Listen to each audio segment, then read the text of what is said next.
भयो है। क्या भयो है मैया? आनंद।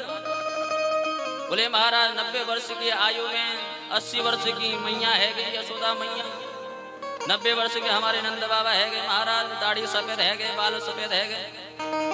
चकाचक ब्राह्मणों को बुलाया, ब्राह्मणों को चकाचक भोजन पवाया। भोजन पवा करके जब ब्राह्मणों ने पेट भर के डकार लिए महाराज, तो ब्राह्मणों ने आशीर्वाद दे दिया नंद बाबा, पुत्रवती भव।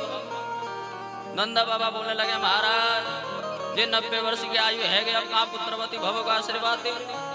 ब्राह्मण देवताओं ने कहा नंद बाबा हमने तुम्हारे घर पर भोजन पाया है, तो हमारा जो आशीर्वाद है वो फीका नहीं जाएगा।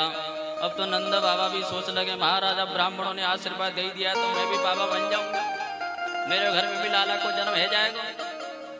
अब तो महाराज देखते देखते नंद बाबा के यहाँ लाला को जन्म भयो है। बोलो नंद के लाला की जय हो।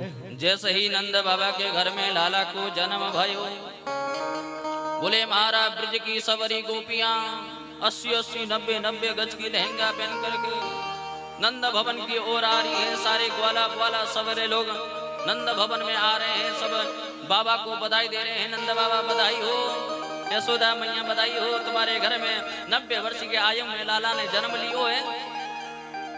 नंद बाबा बोले महाराज सब आप लोगों का आशीर्वाद है, ब्राह्मणों का आशीर्वाद है, जो मुझे बुढ़ेस काल में भी लाला को प्राप्त भयो है। अरे मैंने तो आस ही छोड़ दिया था कि अब मेरे घर में लाला को जन्म ना भयो, लेकिन ब्राह्मणों का आशीर्वाद।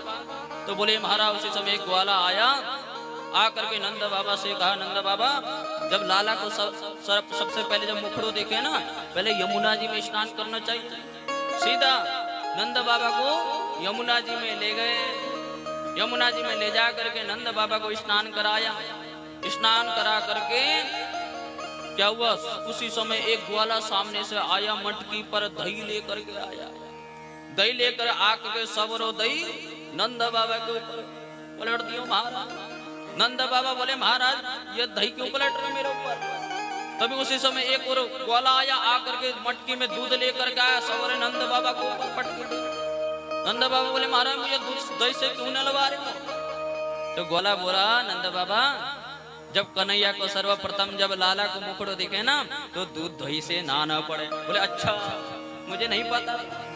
बोले महाराज अब तो नंद बाबा यमुना जी में स्नान करके आए और ब्राह्मणों को बुलाया। क्या किया? ब्राह्मणों को बुलाया। नंदस्त्वात्मज उत्पन्ने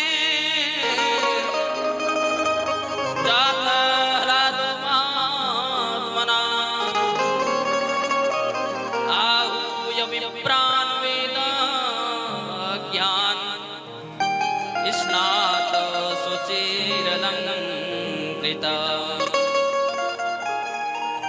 ब्राह्मण को बुलाया, ब्राह्मण को बुला करके नंद बाबा ने जात कर्म करवाया।